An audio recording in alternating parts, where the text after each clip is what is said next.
کو کیا کر رہے ہیں؟ صبر اور برداشت کے ساتھ ہم ان کو جیل رہے ہیں۔ تو اللہ تعالیٰ نے بھی یہی کہا ہے نا، وَإِن تَصْبِرُوا وَتَتَّقُوا فَإِنَّ ذَلِكَ مِنْ عَزْمِ، تم نے برداشت کرنا ہے، سمجھے نا؟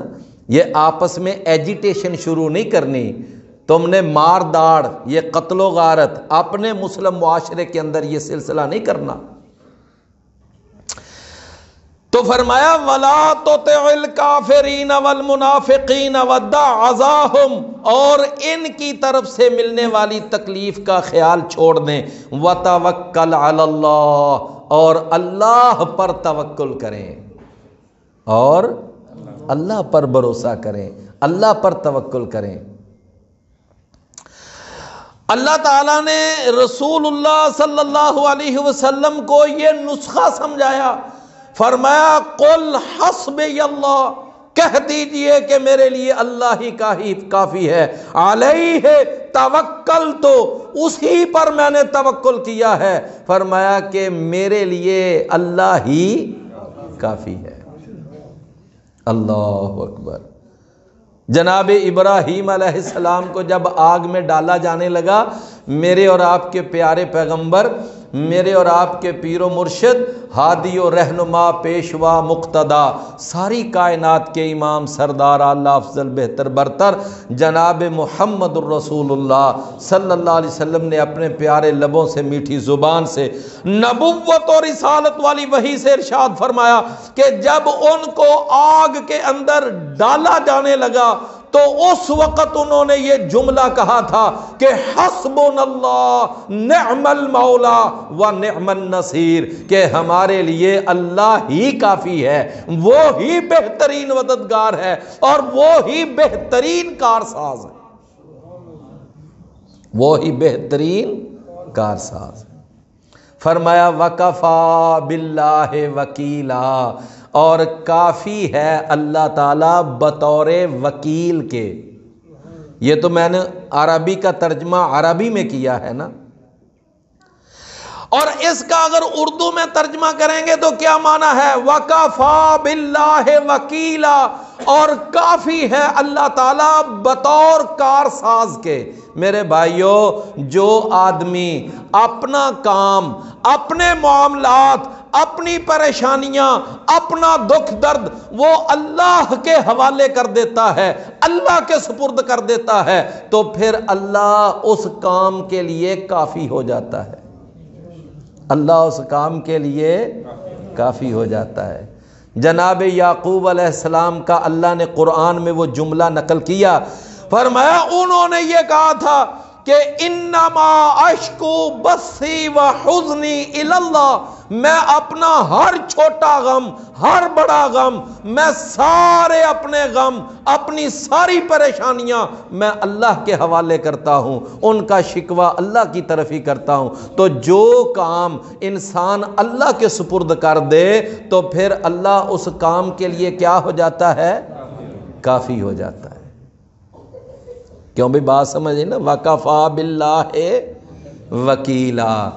تو میرے بھائیوں، جو آدمی یہ کہے کہ میرے لیے اللہ ہی مشکل کشا کافی ہے، میرے لیے اللہ ہی حاجت روا کافی ہے، میرے لیے اللہ ہی کرنی برنی والا کافی ہے، میرے لیے اللہ ہی داتا اور گنج بخش کے طور پر کافی ہے، میرے لیے اللہ ہی لجپال کے طور پر کافی ہے، میرے لیے اللہ ہی بندہ نواز ہے، وہ ہی غریب پرور ہے، وہ ہی سب کو اولاد دیتا ہے، وہ ہی سب کی جھولیاں بھرتا ہے، وہ ہی ڈوبے ہوئے بیڑے کنارے لگاتا ہے، وہ ہی اجڑی ہوئی گود کو ہرا کرتا ہے، اور وہ ہی رزق میں برکت ڈالتا ہے، وہی کارخانہ اور فیکٹری چلاتا ہے۔ جس آدمی کا عقیدہ یہ بن جائے تو مجھے بتاؤ اس کو در در پہ جانے اور دور دور کروانے کی ضرورت ہے؟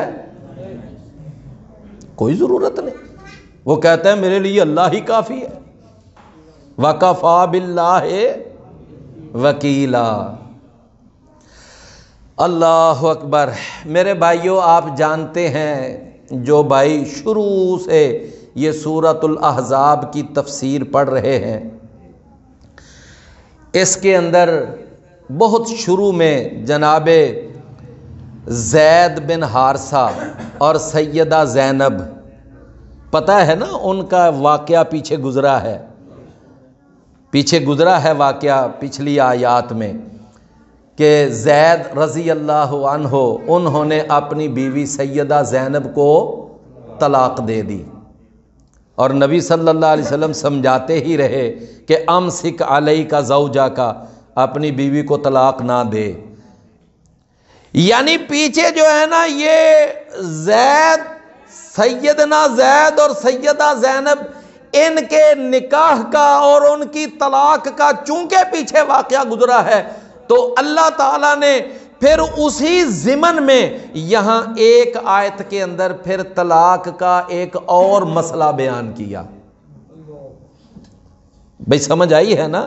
یعنی یہ نہ سمجھیں کہ یہ دیکھو جی پیچھے کیا مضمون چل رہا تھا، اب یک دم آگے آ گیا کہ یا ایھا الذین آمنو، اے ایمان والو، اذا نکحتم المؤمنات، جب تم مومن عورتوں سے نکاح کر لو، ثم طلقتموہن، پھر تم ان کو طلاق دے دو، من قبل ان تمسوہن، اس سے پہلے کہ تم نے ان کو چھوا ہو، یعنی ابھی تم نے اپنی بیوی کو چھوا نہیں، ابھی تم اپنی بیوی سے ملے نہیں، اور ملاقات سے پہلے ہی تم اپنی بیوی کو طلاق دے دو، تو اللہ تعالیٰ نے فرمایا فما لکم، پس نہیں ہے تمہارے لیے، علیہن من عدت، کہ ان کے اوپر لازم کوئی عدت گزارنا، اب کوئی عدت ان کے اوپر لازم نہیں ہے۔ فرمایا فمت تعتدونہا، کہ جو تم وہ عدت گزاریں گی، فرمایا اب عدت گزارنے کی کوئی ضرورت۔ تو بھائی مسئلہ سمجھ آیا نا، کہ اگر کوئی خاوند اس کی شادی ہو جاتی ہے، نکاح ہو گیا ہے، سمجھ آئی نا، نکاح ہو گیا ہے، لیکن یہ ہے کہ ابھی خاوند اور بیوی آپس میں ملے نہیں ہیں، یوں سمجھ لیں کہ ابھی رخصتی نہیں ہوئی، ابھی رخصتی نہیں ہوئی،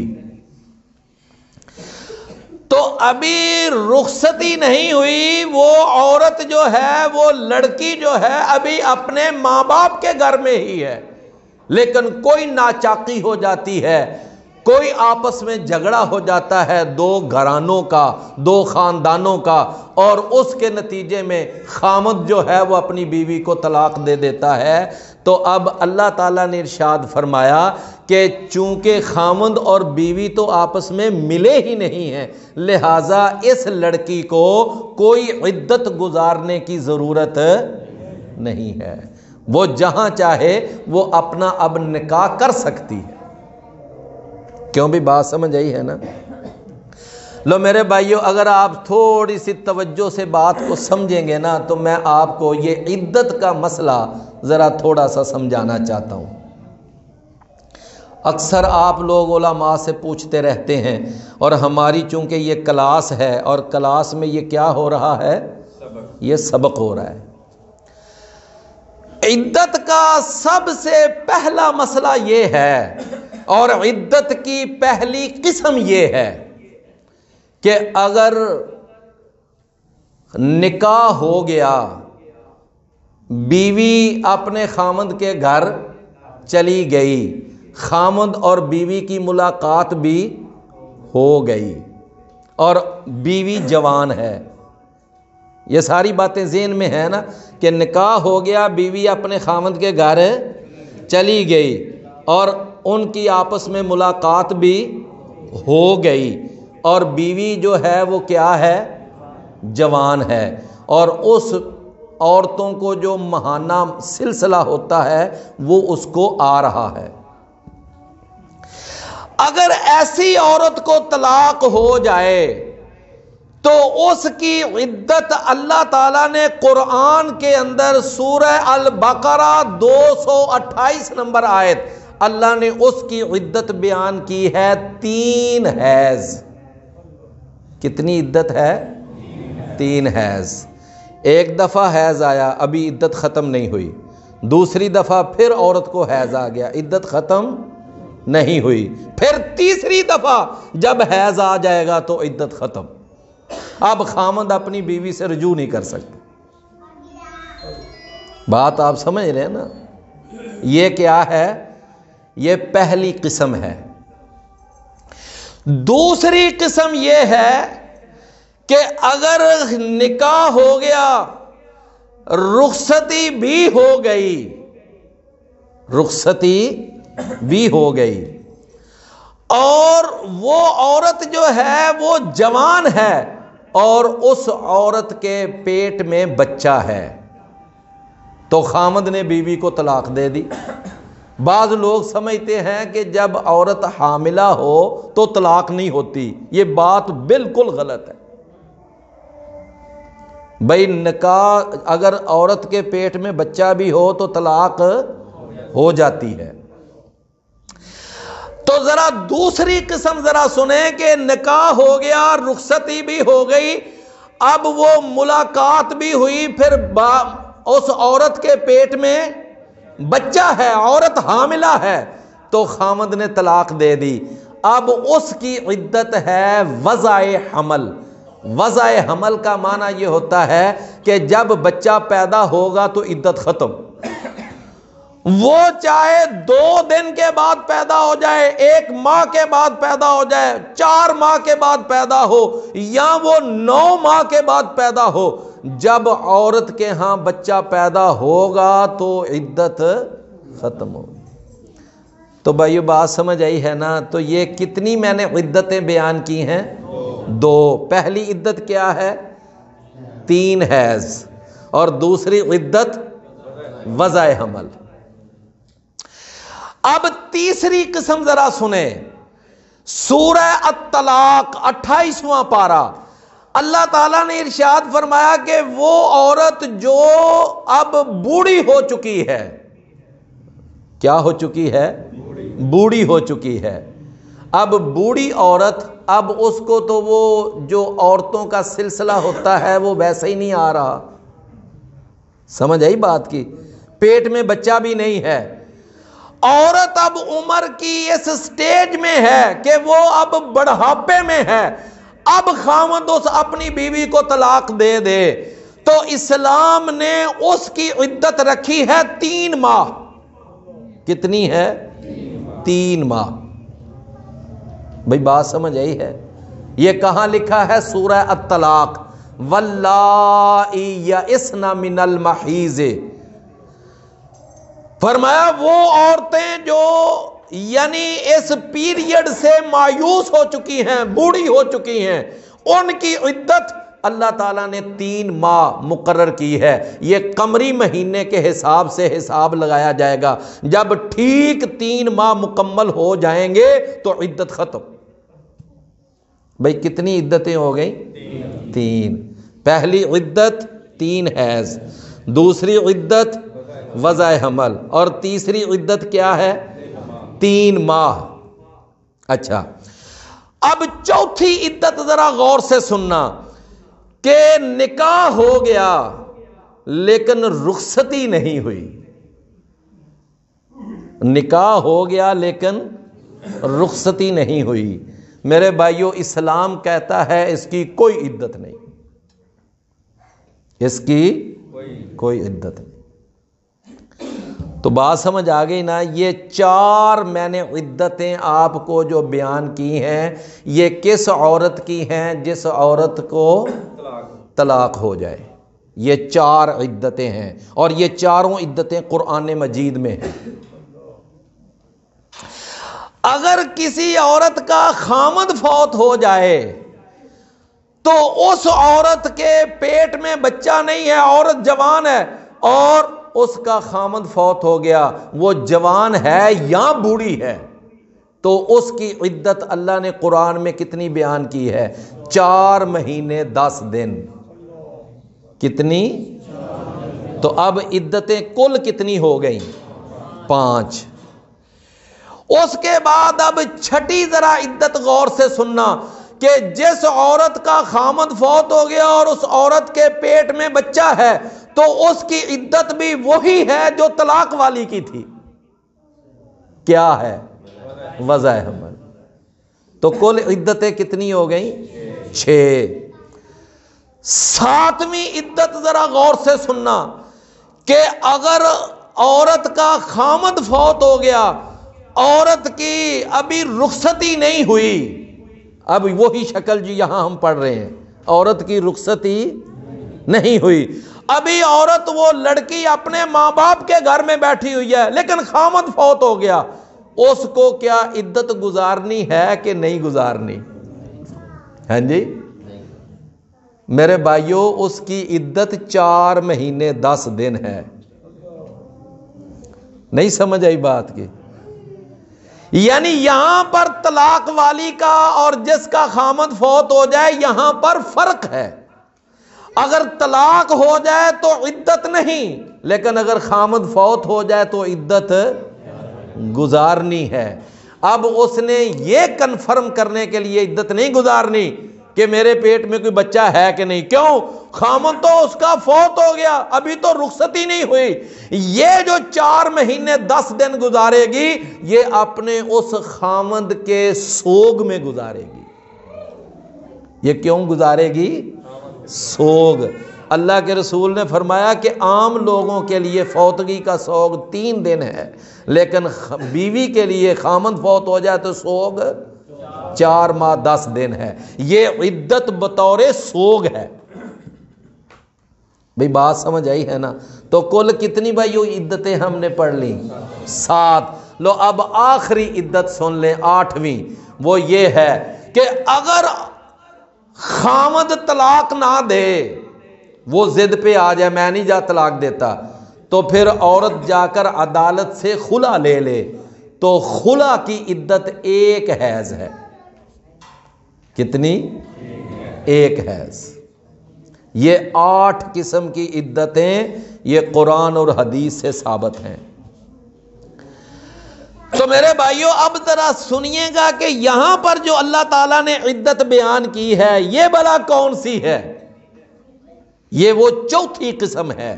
فرمایا یا ایھا الذین آمنو، ذرا ترجمہ غور سے سننا، اے ایمان والو، اذا نکحتم المؤمنات، جب تم عورتوں سے نکاح کرو، فرمایا ثم طلقتموہن، ثم طلقتموہن، پھر تم ان کو طلاق دو. اللہ اکبر. میں نے 2 تفسیروں کے اندر یہ بات پڑھی ہے، 2 تفسیروں میں، کہ اللہ کے قرآن کی آیت کو سمجھے، جب تم نکاح کرو پھر تم اپنی بیویوں کو طلاق دو. اس کا مطلب یہ ہوا کہ پہلے نکاح ہوتا ہے پھر طلاق ہوتی ہے. کیا خیال ہے؟ او بھائی پہلے طلاق ہو جائے پھر نکاح ہو، ایسا تو نہیں نہ ہوتا. ابن ماجہ میں اور ابو داود میں یہ حدیث موجود ہے، رسول اللہ صلی اللہ علیہ وسلم نے فرمایا لا طلاق الا بعد النکاح، کہ نکاح کے بعد طلاق ہوتی ہے، نکاح سے پہلے طلاق نہیں ہوتی. مثال کے طور پر ایک آدمی یہ کہے، کوئی سر پھرا آدمی یہ کہے کہ میں نے اگر فلاں عورت سے شادی کی تو شادی ہوتے ہی اس کو طلاق، تو کیا اس طرح طلاق ہو جائے گی؟ بھئی ابھی تیرا نکاح ہی نہیں ہوا تو پہلے ہی اس کو طلاق جاری کر رہا ہے. لہٰذا میرے بھائیوں یہ بات اچھی طرح سمجھ لیں کہ جب تک نکاح نہ ہو اس وقت تک آگے طلاق ہو ہی نہیں سکتی، مؤثر ہی نہیں ہو سکتی. اچھا ایک اور مسئلہ ہے کہ یہاں پر اللہ کے رسول اللہ تعالیٰ نے قرآن میں کیا فرمایا؟ فرمایا کہ جب تم نکاح کر لو ثم طلقتموہن، پھر تم ان کو طلاق دو. ثم کا معنی کیا ہے؟ ثم کا معنی پھر. تو یہ پھر نے آ کر ترتیب بتائی کہ پہلے نکاح ہے پھر طلاق ہے. اب ایک حدیث سنیں کہ رسول اللہ صلی اللہ علیہ وسلم نے فرمایا اذا سمعتم المؤذن، جب تم مؤذن کی اذان سنو، فقولوا مثل ما یقول، تو جو کلمات وہ مؤذن کہہ رہا ہے تم بھی وہ کلمات ساتھ ساتھ کہتے جاؤ۔ فرمایا جب اذان مکمل ہو جائے تو اب اگلا جملہ سنیے گا، آپ نے فرمایا ثم صلوا علیہ، فرمایا پھر تم میرے اوپر درود پڑھو۔ تو ترتیب کیا سمجھ آئی کہ پہلے اذان پھر درود۔ اور اگر کوئی آدمی اس ترتیب کو الٹ دے کہ نہیں میں نے پہلے درود پڑھنا ہے پھر اذان دینی ہے، میری بات سمجھ رہے ہیں نا بھئی؟ اللہ کے رسول صلی اللہ علیہ وسلم نے فرمایا کہ ثم صلوا علیہ، پھر میرے اوپر درود پڑھو، لہذا درود آذان کے بعد ہے، درود آذان سے پہلے نہیں ہے۔ اگر کوئی آدمی پہلے درود پڑھے گا تو آپ بتائیے ایمانداری سے کہ وہ رسول اللہ صلی اللہ علیہ وسلم کی فرما برداری کر رہا ہے یا اللہ کے رسول کی نافرمانی کر رہا ہے؟ ہاں جی، کیا کر رہا ہے؟ نافرمانی۔ اچھا، اللہ کے رسول کی نافرمانی کرنے پر اللہ کی طرف سے اجر ملے گا یا گناہ ملے گا؟ ہاں جی، گناہ ملے گا۔ تو فرمایا اذا نکحتم المؤمنات، جب تم مومن عورتوں سے نکاح کر لو، ثم طلقتموہن، پھر تم ان کو طلاق دے دو، من قبل ان تمسوہن، اس سے پہلے کہ تم نے ان کو چھوا ہو۔ فرمایا اس سے پہلے کہ تم نے ان کو چھوا ہو پھر تم ان کو طلاق دے دو چھونے سے پہلے۔ فما لکم علیہن من عدت، تو تمہارے اوپر کوئی عدت لازم نہیں ہے، تعتدونہا، کہ تم ان کی وہ عدت گزارو، فمتعوہن، البتہ ایک بات ہے کہ جب تم اپنی بیوی کو جس کو طلاق دی ہے، جب اس کو تم رخصت کرنے لگو، روانہ کرنے لگو، الوداع کرنے لگو، تو اس وقت تمہارا انداز بہت اچھا انداز ہونا چاہیے، لڑائیاں جھگڑے نہیں، مار داڑ نہیں، بلکہ بہت اچھے انداز سے ان کو الوداع کرو۔ فرمایا جاتے جاتے اس کو کوئی تحفہ دے کر بھیجو، وَمَتِّعُوهُنَّ، اور ان کو کیا کرو، کوئی سامان دو، کوئی سوٹ دو، کوئی اور چیز اس کو جاتے ہوئے رخصت کرو تو بڑے اچھے طریقے سے، وَسَرِّحُوهُنَّ سَرَاحًا جَمِيلًا۔ میرے بھائیوں، جن کی طلاقیں ہی عدالتوں میں جا کر یعنی کہ ہوتے ہیں اور پنچایتوں میں بیٹھ کر ایک دوسرے کے اوپر الزامات کی برمار ہوتی ہے، ایک دوسرے کے اوپر تان و تشنی کی برمار ہوتی ہے، وہ کہتا ہے یہ بہت بڑا دغا باز ہے، یہ بہت بڑا جھوٹا ہے، فراڈیا ہے، اس نے میرے ساتھ یہ کیا، میرے ساتھ یہ کیا۔ خامند کو سنو، وہ عورتوں کے اوپر الزامات کا ڈھیر لگا دے گا۔ جب اس ماحول میں طلاقیں ہوں گی تو پھر الوداع کرتے ہوئے کوئی کسی کو تحفہ دے گا؟ قرآن تو کہتا ہے وَمَتِّعُوهُنَّ، اور تم ان کو الوداع کرتے ہوئے کیا کرو، کچھ سامان دو۔ متاعن کا معنی کیا ہوتا ہے؟ سامان۔ نبی کریم صلی اللہ علیہ وسلم نے ایک دفعہ ایک شادی کی اور اس عورت کا نام تھا امیمہ بنت شرحبیل۔ رسول اللہ صلی اللہ علیہ وسلم نے نکاح کیا۔ جس وقت اللہ کے رسول اس کے قریب گئے تو آپ نے اس کی طرف ہاتھ بڑھایا تو اس عورت نے ناپسندیدگی کا اظہار کیا۔ میری بات آپ سمجھ رہے ہیں نا؟ یعنی اس نے کیا کیا؟ ناپسندیدگی کا اظہار کیا۔ رسول اللہ صلی اللہ علیہ وسلم نے فوراً اپنے 2 صحابیوں کو بلایا۔ آپ نے ان کو فرمایا کہ وہ جو میرے وہاں فلاں 2 چادریں پڑی ہوئی ہیں نا، وہ 2 چادریں رازقیہ چادریں تھیں، یعنی وہ ایک مخصوص کپڑا تھا ایک علاقے کا بنا ہوا۔ آپ نے فرمایا کہ وہ دونوں چادریں اس کو تحفے کے طور پر دے دو اور اس کو الوداع کر دو، میں اس کو اپنے پاس نہیں رکھنا چاہتا چونکہ اس نے مجھے ناپسندیدگی کا اظہار کیا ہے، تو میں جبراً اس کو اپنی بیوی بنا کر نہیں رکھنا چاہتا۔ اللہ کے رسول صلی اللہ علیہ وسلم نے اس کو طلاق دے دی، آپ نے اس کو الوداع کر دیا، تو رسول اللہ صلی اللہ علیہ وسلم نے جاتے جاتے اس کو 2 سوٹ بھی دیے۔ سمجھے نا یہ کیا ہے؟ وَمَتِّعُوهُنَّ وَسَرِّحُوهُنَّ سَرَاحًا جَمِيلًا، بڑے اچھے طریقے سے ان کو رخصت کرو۔ تو میرے بھائیو بات سمجھ آ گئی ہے نا؟